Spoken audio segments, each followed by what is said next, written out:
Hi, everyone. Welcome to our Thought Leadership Conversation brought to you by the Women in Analytics Initiative of the Digital Analytics Association.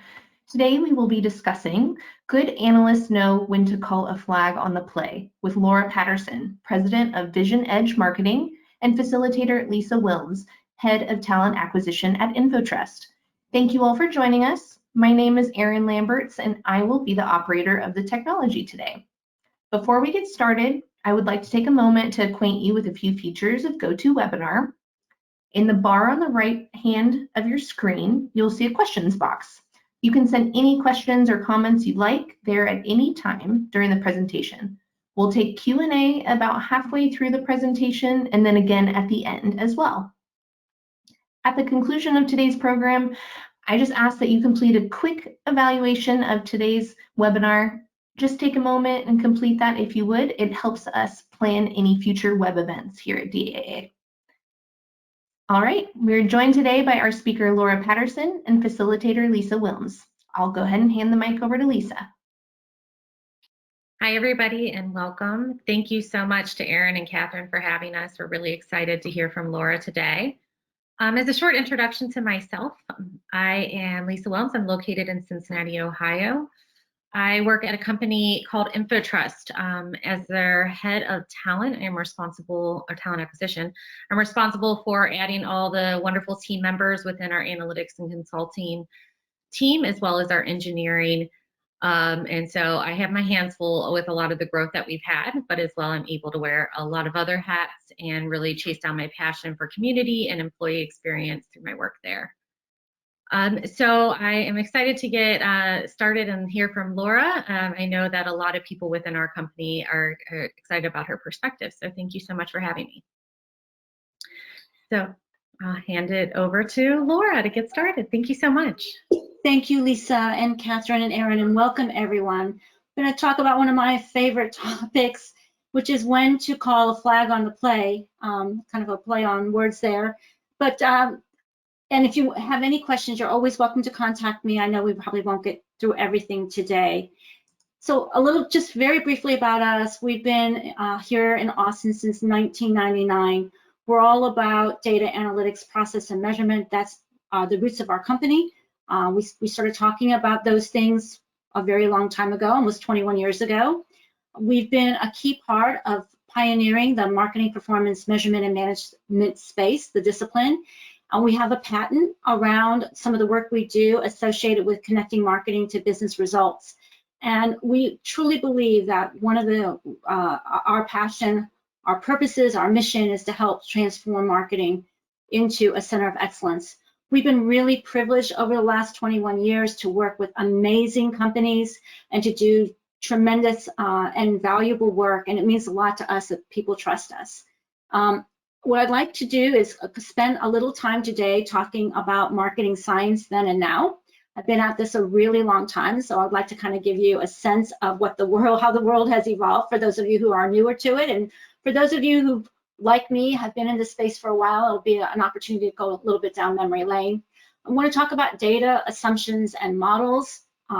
We are all living in a really interesting time right now, and we can talk about a model, some of the models that have been deployed over the last few months, and some of the assumptions that were made, and as a result, some of the potential bad decisions or mistakes in decisions that might potentially have come from having models that weren't quite accurate. And then take a moment to step back, answer some questions, and kind of delve into the human equation and AI. I know that's a hot topic. We did a LinkedIn post in anticipation of today last week on the skills in an AI world, and if you might find that to be interesting. And then just open it up for discussion. I really enjoy hearing from all of you and hearing your perspectives and your experiences. So I just want to remind everyone that marketing science has been around for a very long time, longer than me. That's a good thing. It has a long heritage. The first time we started talking about marketing science and having it as a discipline was in 1956. And the Management Marketing Science Institute was established in 1962. And it still exists today. Some of you may know MSI, and it's a great organization to be associated with. this is actually what my world looked like in my first job in the world of analytics and data science. I was hired into a financial services organization. My title was Customer Relationship Manager. This was long before there were things like CRM systems. And I was brought in to help the organization sort of take a look at the existing customer base and try to understand where there might be opportunities for growth. So where could we look for expansion, particularly around share of wallet? And so really was very much all about paper. In fact, this looks very much like the room, my first room that I was brought into. Dwight brought me in, he says, this is going to be your world. And literally it looked like this. It was just rows and rows and rows of files. Nothing was in a computer. I did have a computer. It had a blinking green screen on it, and I could access a mainframe associated with the organization to get information. But essentially, my world was all these files. And my job, or how I went about doing this, was to create a customer segmentation schema and have it be persona-based. Long before we were talking about personas, he really wanted to have an understanding of the customers, not only in terms of segments that are traditional, but really like education, occupation, some profiling, and then interests like, were they interested in baseball, or were they more interested in the theater, or things like that. So it was a very interesting data schema he wanted me to create. And I literally just started by opening up files and looking at the information and trying to figure out on paper, huge pieces of paper, what might be common data fields that I could create to help organize and all of these files and develop a segmentation model. And I started down like the first 100 or so and came up with something. And then by the time I got to the next 100, I realized I had forgotten an element and I had to go all the way back and put that data field in, right? And then I just used those colorful, round stickers and put them on the end of the file folders so I could identify when he came in and asked me for a list or a grouping of segments, I could quickly visually find them. So that is the early days of data. And if any of you remember that, in the early days of segmentation, I'd love to talk with you about your experience and if it was anything like mine. So it was hard work. There weren't a lot of tools and there were pretty limited data sources. And of course, the world of analytics, it's evolving. And I just want us to make sure we're all in agreement about what we mean when we refer to analytics. And some people find, it kind of frightening, particularly young people that come into our company that are kind of new to the space. And I basically say, look, it's just a systematic computational analysis. It's about applying math or algorithms to the data in order to make a better decision or to improve results, right? That's really all we're trying to do. It isn't something that is rocket science, so to speak. And it's evolved. So if we take a look at the 1980s, most of what was going on in the analytics world back then, because we'd moved past just statistics and all the other kinds of ways that we would evaluate and analyze data. And so we had computer applications emerging in the 80s, thank goodness, as I moved here to Austin to work for a startup called Motorola in the semiconductor business that was coming up online in microprocessors and microcontrollers. So between the financial services and this opportunity in Austin, had made my way through healthcare and some other startups doing this kind of work. And so I was really fortunate to be in a space where all of a sudden we were going to have a lot more processing power. But sadly, still on my desk was a computer that had a blinking green light. That's what I had in the 80s still, where I would put in a query and get back a green bar report from the MIS organization. So if I didn't put in the correct query, it would be hard for me to be able to do good analysis and get in good data, and I couldn't manipulate that on my own. By the 1990s, we're into data warehousing, so we have these central repositories. We're also starting to get much better tools in our own hands, and we're trying to look at things around sort of time periods and trends. We're still all around, though, the same kind of initiative around making better decisions and understanding performance. In the 2000s, we're into business intelligence. So now we're looking at how do we present more actionable information. And then by 2010, which is a little over a decade ago, we're moving into performance management. Now we're in all around modeling, and we're moving into the world of how do we use machine learning and artificial intelligence. But in the end, it doesn't matter how we look at it. It's what we're trying to do is facilitate a decision. Do more of something, less of something, invest more, invest less, those kinds of questions. And to do that, we are looking for meaningful and relevant patterns in data. And I think this is a really important place where I want to remind us how important the human side of this equation is, because we can use a lot of tools to look for relevant patterns, but there's two things that are critical to analysis, is understanding the question you want to answer, right? Got to start there. So you have to ask the right question, and we're going to circle back to that.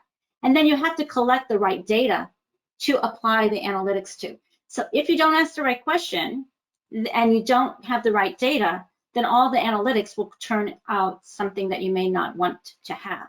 On the other hand, you also have a lot of data, and all of us are collecting a lot of data, some of it passive data, which we'll talk about in a moment.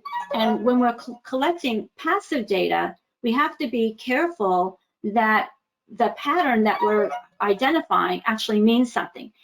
There's an old story about that, and I just want to share it with you very quickly.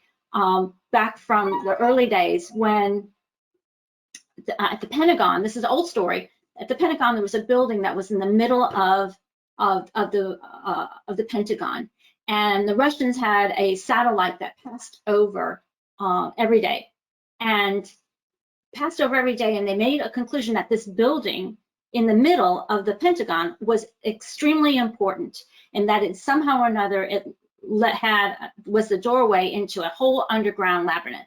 And they had pointed their nuclear weapons specifically at this building.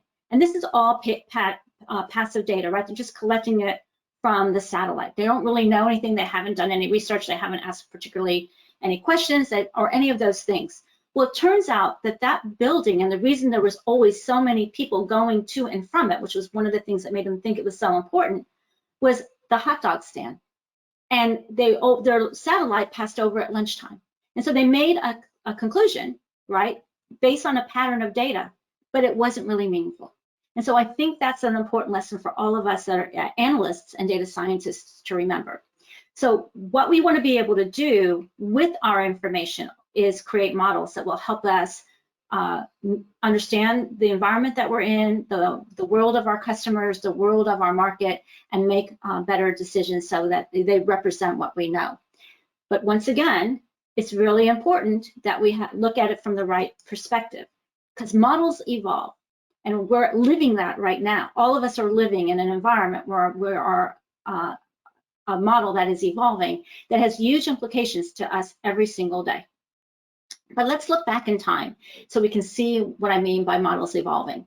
Way back in time, we had a model of the universe that was crafted, and in that original model, Earth was the center of the universe, because it was based on the data that we had and some assumptions that were being made, and potentially even some biases. Now, if you look at what we know through all the work that's been done through NASA and many other countries and many other scientists, we know that the Earth is not the center of the universe that we live in, but rather the sun is, and that all these planets revolve around the sun. That gives us a totally different view and has huge implications, right? So that is a model that has been evolving. And if any of you are into astronomy and all of that, you know that we are learning more and more and more about the universe all of the time. So in the old days, we settled for useful models that were good enough. And I think we still, there's still real value in that, but there's also can lead you astray. And in this instance, segmentation models has certainly evolved, but you can get to a point where the segmentation model might be good enough. And we certainly know that, the recency frequency monetary model that was developed a long time ago is still a very good model. So there are lots of models that are out there that we don't necessarily have to spend a lot of time fine-tuning. They've been fine-tuned through years of work, and it's essentially how do we employ them and employ them well. In today's environment, we are living in a world of a lot of tools, a tremendous amount of data, and increasing complexity. Imagine, this is the MarTech landscape that many of you are probably familiar with. And every single one of these tools produces data, right? And look at all the different categories that they are in. So it can be quite overwhelming. And so people will ask me about the tools often first. And my question always back is, what is it you want to know? What are the questions you need to answer? And how do you get to the why? Because one of the challenges that we have when we are looking at data is we might not understand why. And so you have to have some processes around how do you tease out the why behind what you're learning from your data so that you can really understand and build the right model. People do often ask us what kind of models should we have, and we believe strongly that every organization should have at least 12 models in their library. And I want to just quickly go through those and then stop and take some questions. One is obviously segmentation. Maybe I have a bias because that's where I started in my world, is in segmentation, but I think it is so important to understand the markets that we live in and the customers that we serve, and that's done through segmentation. It gives us insight into the ecosystems we're part of, and also the competitive set that we are up against. New product development models are really important, especially if you're an organization that is marketing, whether it's a solution, software as a service, an actual physical product, whether it's B2B or B2C, really want to understand how to impact product adoption, and that is where new product models come in.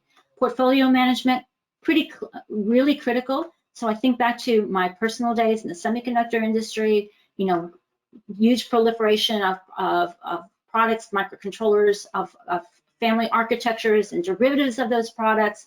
How do you make sure, and manage the overlap? Because sooner or later you end up with some degree of overlap. So how do you do that? And you need models around that.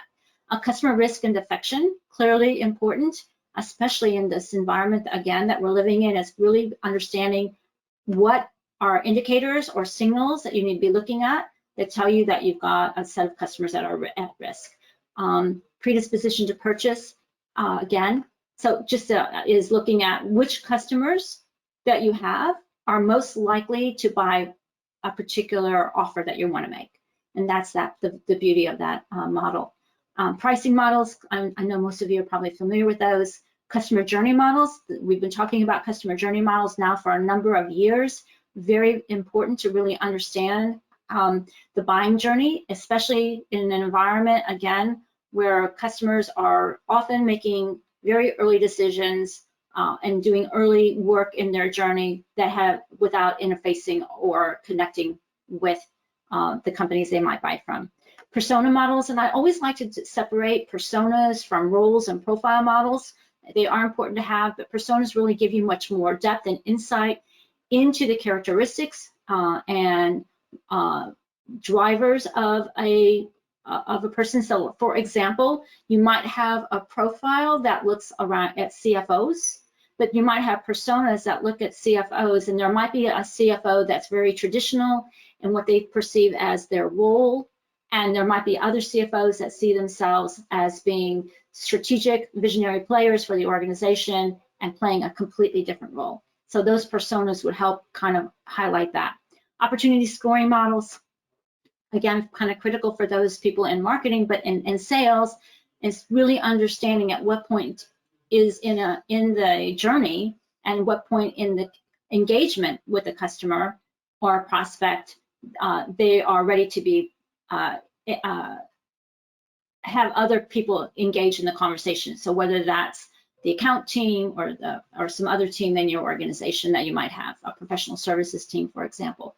Touch point allocation, I know most of you are really looking at that, which touches and how do you allocate them, and then attribution, which is which channels, and then lastly, campaign lift models. So these are models that I would recommend. If you don't have that, you build. They don't have to be perfect. Obviously, again, get them started and, kind of work on having, a a model that is accurate, but doesn't have to necessarily have every variable, and then build on it as time goes on, as you get more data and you learn from it. So with that, I'd like to just take a pause and see if there are some questions or some other experiences that people would like to share. And I'd love to know, does this sort of resonate with your experience? Are these the kinds of models that you are building? I would love to have that feedback.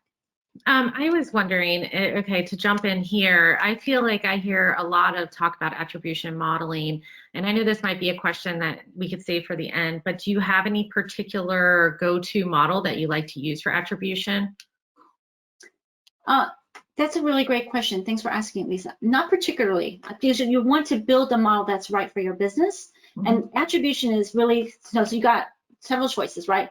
There are some people that are looking at, I'm going to attribute it to the first things I do. Some people that are looking at, I'm going to attribute it to the last things I do. Others are looking at how to weight that. It really comes down to the quality of your data. And I think that's one of the messages I want to reiterate is, if the data is, you don't have the data, it's going to affect the decision that you make. And it's kind of a chicken and egg question in some instances, because people are saying, well, I can only build a model that looks like X because I only have this data. But if the model is wrong because you are missing important data elements, then you don't want to build it, because it will send you in the wrong direction, right? So you want to make sure and understand what are the data elements that you would need. So back to attribution, what would you need? What are the things you need to build an attribution model? Obviously, you need something around where purchasing is occurring, or where engagement is occurring, and in which channels, and in which order, and by which segments. So there are all different kinds of things you'd probably want to be collecting for attribution before you, and make sure that you have that data available to you. Did that answer your question? Yeah, wonderful. Thanks, Laura. And it's kind of the opposite, to kind of play off of the words in the sports theme. If you build it, they will come is the complete opposite. You know, you don't want to do that. You want to make sure that you have the right data points before you build it. Well, let's think about where we are right now, right? And maybe this won't be our situation forever, but it certainly is going to be a case study in model development, no matter what happens.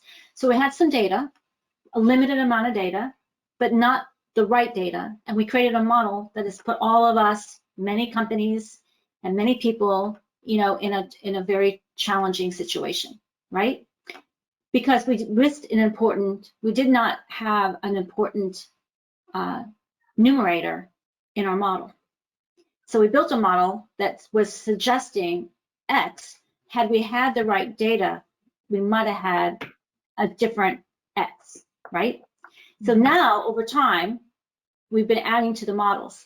But where's the trust, right? So if you put together a model and it is flawed from the very beginning, and then you try to fix it over time, you would potentially lose trust. So think about those of us who work inside corporations. Had we done some of the work that has been done related to this virus model and presented that to our leadership team, and they had made some of the decisions that might have taken them down a path A, and then came back and said, oh my gosh, path A is not going to happen. That model is not right. We shouldn't have done path A, or maybe we could have had other options. But some of us in the analyst world would find ourselves at risk, right? Because we would have put the company and the organizations we're at potentially in a terrible situation. So this is why it's truly important. And this will lead us to the conversation and the title of this presentation. It's our job as analysts to know when we're looking at the data and we're looking at a model, when it's time to call a flag on the play, because that's a value that we bring to the table that can't be found, at least not yet, in a machine or in a tool. And so a bunch of analysts should have been calling a flag on the play on the virus models, because they were definitely had huge holes and huge gaps that led to patterns that probably are not correct. And so now, not enough people that are analysts called a flag on the play. We all got sucked into the vortex of the situation. So we got to be careful of that when we're inside a company, that we as analysts and we as data scientists are looking at it with real, microscopic lenses and asking ourselves, where's the flag on the play? So I would recommend starting with assuming that there is a flag on the play and asking, where is the flag on the play? And if we look at it over and over, sort of in replay mode, and it looks like it's okay, then it's probably worth having the conversation. But I think, again, it's important for us to be skeptical and at what we produce and ask ourselves those kinds of questions before we take them forward. So that's a very long point around a flag on the play, but I hope that's helpful to all of you as you're thinking about the work that we do. Oftentimes we're working furiously, we're overwhelmed by the data, we're trying to put something together. Somebody in the leadership team is asking for something, and we need to hit the pause button and check for flags on the play. Are there any other comments or questions before we go into sort of the next part? Yeah, absolutely. So thank you for sending over questions. Marianne asked, is there a particular order you should do these models in? We're doing some of these, but definitely not all. That's a great question too, and I think it depends on your industry. So I'm a huge believer that segmentation is pretty critical to any organization, and it has huge implications to strategy. And that as companies are looking at where they are today and what's happening in the world going forward, there's going to be strategic pivots, and segmentation is going to be really important.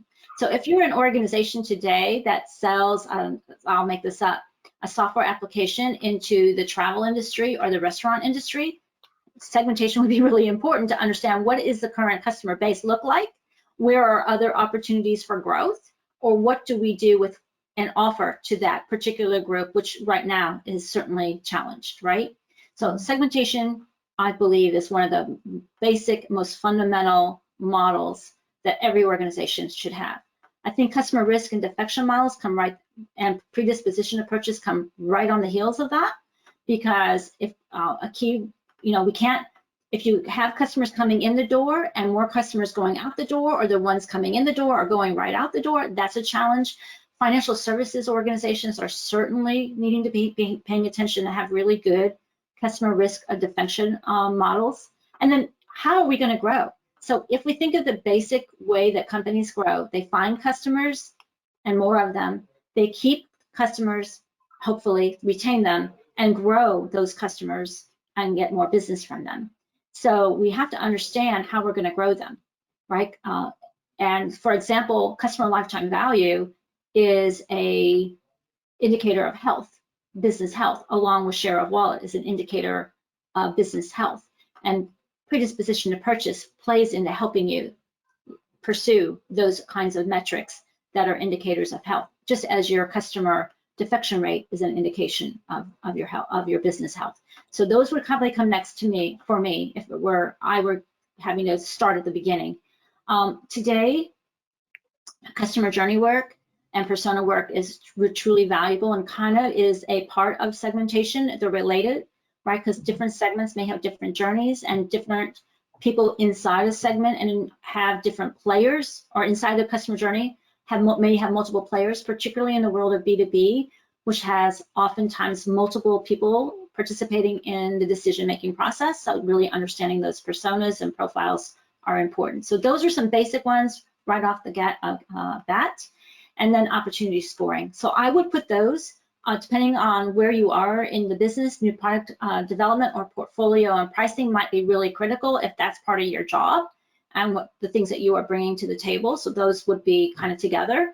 And then if you're truly more in the downstream of marketing, for example, then attribution, touch point allocation, campaign lift, and even opportunity scoring would fall more there. So I think you might want to look at sort of where you sit in the organization, and if you're upstream versus downstream, or if you're product versus not product, those might have implications to the models. I hope that was helpful, and I know that was a really long answer. So, and maybe didn't give you exactly the answer you wanted, but maybe gave you context to help you with your answer. That was perfect. And Marianne actually wrote back, wow, thank you, that was great. My pleasure. I'll get to one more question and save the rest for the end. So Carolyn asked, do you have recommendations for how to explain model selection or modeling in general to non-technical audiences? Oh, what a great question. Thank you, Carolyn.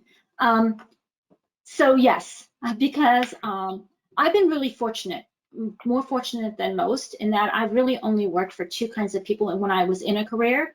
And in our company, I would say that this has held fairly true because of the segments that we serve. And that is predominantly engineers and financial people, right? So when you work for accountants and engineers, it's all about the numbers and being able to explain to them, but they are pretty numbers oriented. They kind of get it. But let's step out of that and let's think about people who might not be from in those spaces or in those, running companies that have that kind of background. It's basically, is saying models give us a way to have a view of the world that we operate in and help us to make decisions about or help us formulate actionable decisions based on what we understand from the model, right? So a lot of people understand models. If you can take them away from these kinds of models and say, look, we make models of all kinds of things all the time. And, when you're going to build a birdhouse, right, you have a model to help you design that because we know what goes into a birdhouse. So that's a tangible model. They're representations of something, and then you go and you build from that, right? So my point being, it's a representation of whatever it is you're trying to address that allows you then to say, oh, here's what that tells us, and that is why or how we should move forward. It is not easy, but I always try to find examples or metaphors that will help people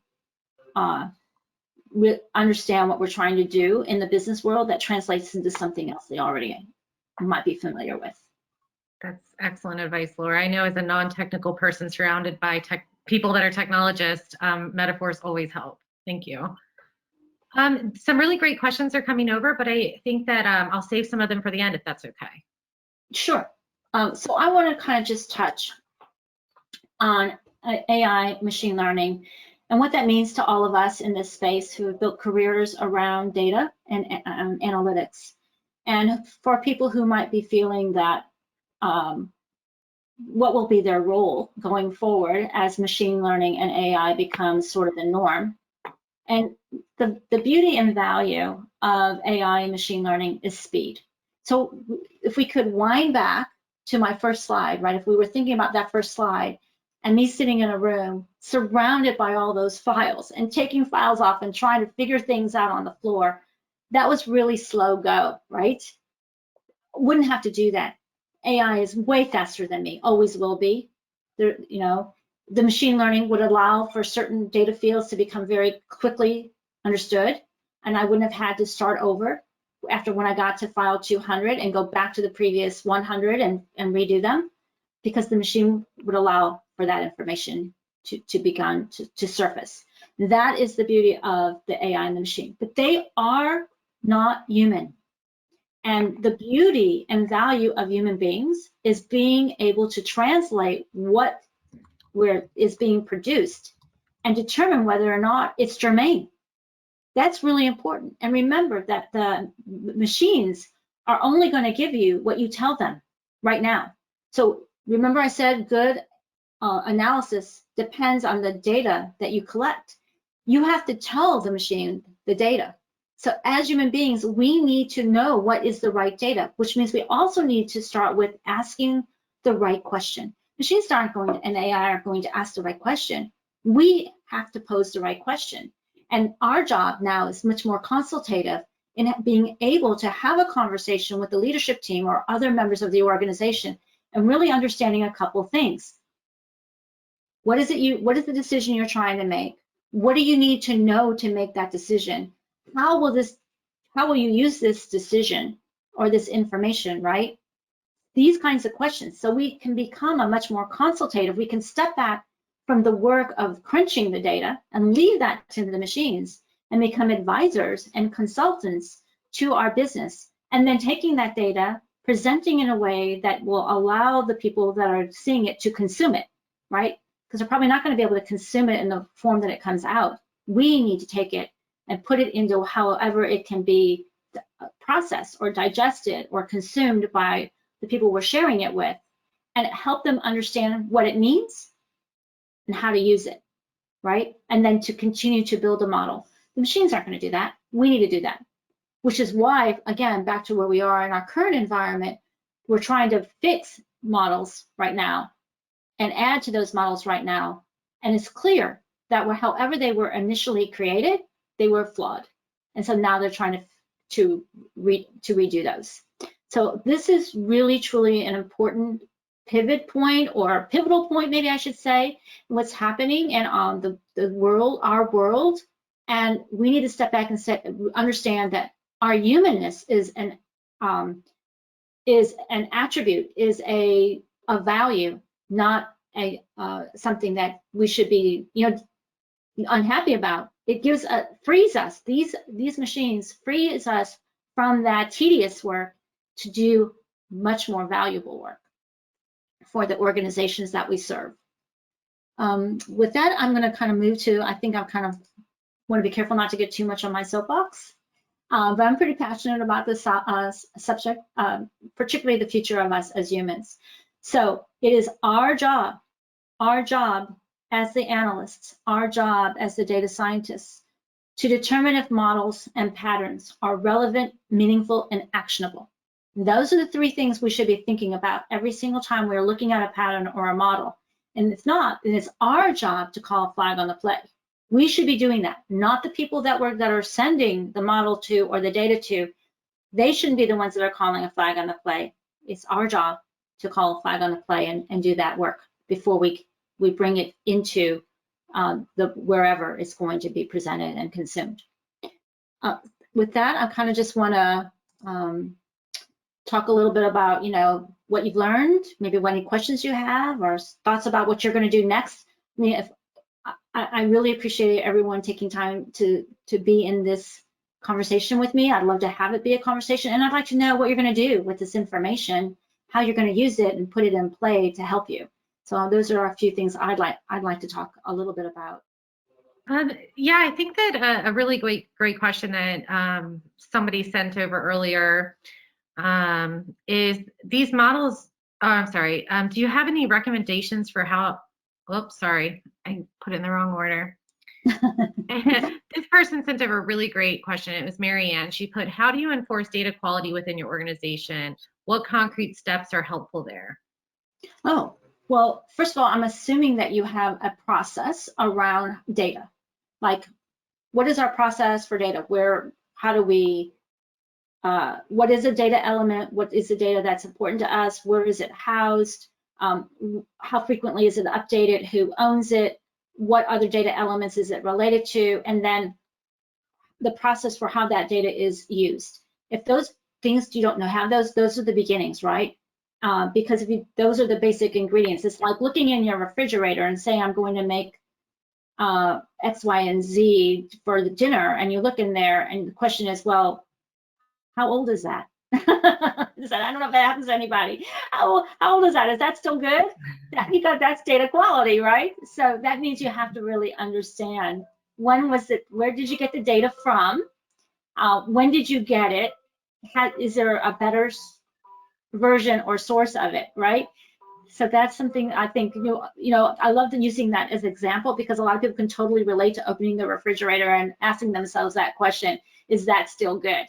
That's a data quality question all the way. Another data quality question is, even if it does still look good, what's its expiration date? When does the data expire? These are things that are important for every data element. So one of the reasons I've been reluctant personally to order my groceries online is I really care about expiration dates, and I don't trust, this is back to trust, that people pulling the data or the item off the shelf is paying as much attention to the expiration date. And so what is the expiration date on your data will be very important to maintaining your data quality. So you should have that in your data inventory. Every company should have a data inventory that says the data came in and its expiration date and when it needs to be updated. So if you don't have a data inventory and you don't have a data management process, those are the two things you need to do to ensure data quality. Again, I know it's kind of a long answer, but I hope that was helpful. Marianne said, thank you. I need to go clean my fridge. Yeah, I did that this morning. It's trash day. Ezra asked, what tools do you use to do these models? RStudio specifically, Python, question mark. We use all kinds of tools. And what I do recommend is that you make sure you've got your model right before you worry about a fancy tool. I think that's a really important thing to do. I really try, when I'm working a model myself with a customer, I want the customer to understand what we're doing, and I want them to see the mechanics of it as opposed to just putting into something and giving them an answer. I really want them to understand the process of creating the model, the variables that are going into it and why, how they interact with each other, and what it's going to make at the end, right? So if you think of an example, I'll just use another metaphor. If you think of a house blueprint as a model of the house that's going to be built, it usually doesn't look like the blueprint that you get at the very end, at the very beginning, right? There's sort of that back of the envelope process, and then there's that conversation you might have with the architect about, what do you need, what's important to you, what's your lifestyle like, things like that. How many people are in your family? How long are you planning to live here? All kinds of different questions they ask. Good models start with questions just like that, related to the inquiry stage, and then they capture that and they put that into some kind of specification. And so before you build your model, you should have a spec of what that looks like. And then the next thing they share with you isn't all those details of like where the light switches are and where the electrical outlets are going to be, but it's a much simpler version. And I highly recommend that. It's exactly how you should build models. Start with that simpler version, make sure you've got it really clean before you go to a more complex version. And the challenge that I find with a lot of people who start with tools is that complexity comes very quickly instead of building it out over time. So I hope that gives you some ideas and things to think about. There's a lot of great tools. All tools are great. It's really the process, I think, that's way more important. Thank you, Laura. And then Samuel asked a question about specifically around clients. Excuse me. Coming from a media agency, what are your thoughts on balancing / building out these capabilities within the business versus an agency helping provide these offerings? Well, what are the skill sets that exist inside the organization, inside the client, so to speak? And what is, so people need leverage up third parties because they need the expertise they don't have today. They need arms and legs to do something because they are out of bandwidth or time or resources, right? So there's things that you're balancing. Having been both spending half of my career inside companies and half of my career in VisionEdge Marketing helping companies, I always like my customers. I believe in teaching them kind of how to fish. There's always something else. So I want them to learn as they go and get good at doing that and get those skills. Because I think in the long run, that benefits the relationship that we will have over the long term. Mm-hmm. So that maybe is my personal philosophy and how we work with our customers. But we have some customers who are going to say, we are not going to invest in having an analyst team or a data scientist because we're not going to need that on an ongoing everyday basis. So they want to be able to turn the spigot on and off when they need it. Again, so that's another reason for making that decision. So I think the real question is, what's the right thing for the client? Do they have the resources? Do they want those resources in the long run? Will they be willing to make those investments? And do they have the need for it on a regular enough basis?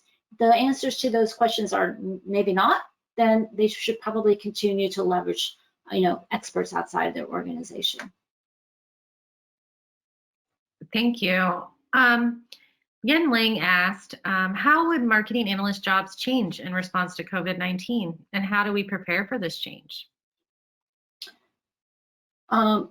So if we think about our job, which is basically answering important questions for the business, I'm not sure our job's changing. How we go about getting that information and how we go about sharing that information may change, because the way of sitting in a meeting and all the ways that we go about walking them through the process and how we go about framing up the model and then presenting the information, or even in data, right? Whatever the question is changing. But in some ways, there's going to be good things coming out of it, because we're going to be able to get more people to talk to us this way than before. So people that we could never connect with, we might be able to connect with faster and easier, and groups of people that we needed to bring together, which might have been really challenging to do, maybe easier to bring those people together. I don't see it changing the work that we do. It might just change the way in which we interact and collaborate more than the work that we actually do. That's my point of view. I would love to know if you all think differently or have a different point of view. Yeah, and I'm curious too, and this is my question being thrown in, is if you think some people will see more of an importance in data that maybe didn't before because of this. Or potentially the opposite, right? Because of so many of the things that have come out of it that were maybe not correct. So again, data is just an ingredient, a valuable ingredient. It has no, its intrinsic value is the information or that it carries. And I think it's important to remember that the data is a very broad category for information, right? Data is any kind of information, like what color a person's eyes are is a piece of data. You know, their age is a piece of data. Oh, the zip code they live in is a piece of data. The amount of data elements that are out there. So it's important to remember that. So really, data is really about answering a question. So it comes back to what is the question that we need to answer, and what is the decision we're going to make. So I don't see, again, why we would let this virus get in the way of making data more important or less important. If you want to be fact-based and be insights-driven, but from data is not going to be more or less. It's the what question, what decision kind of question to me. Thank you so much, Laura, for taking the time to answer some of these questions.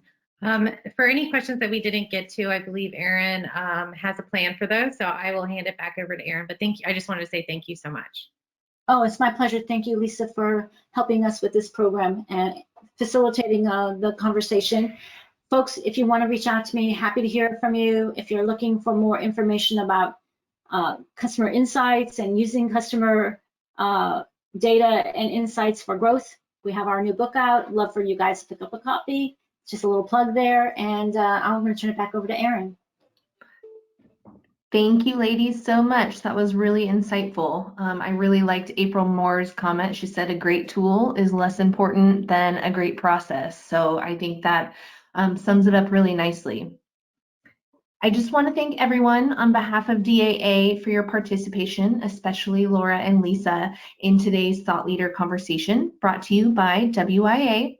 I posted the evaluation link in the chat, and I will also send it in a post email or post webinar email. If you take a quick minute to complete that, that really helps us. I'll also have the webinar recording and slides being sent out in the next few days in an email to everyone who attended, and as well posted to the DAA community. Did you know that the Thought Leader Conversations series have actually been turned into a podcast? You can check out all past conversations, including this one, when we get at the recording going, by searching for Digital Analytics Association in your favorite podcast app. And just a quick reminder that the virtual symposium is on May 19th. Registration is free, and I've posted the link to that in the chat as well. And this concludes today's program. I hope you enjoyed it as much as we did. Thank you all so much, and have a great day. Thank you very much for having me. Thank you, Erin. Thanks, Laura. And thanks, Catherine.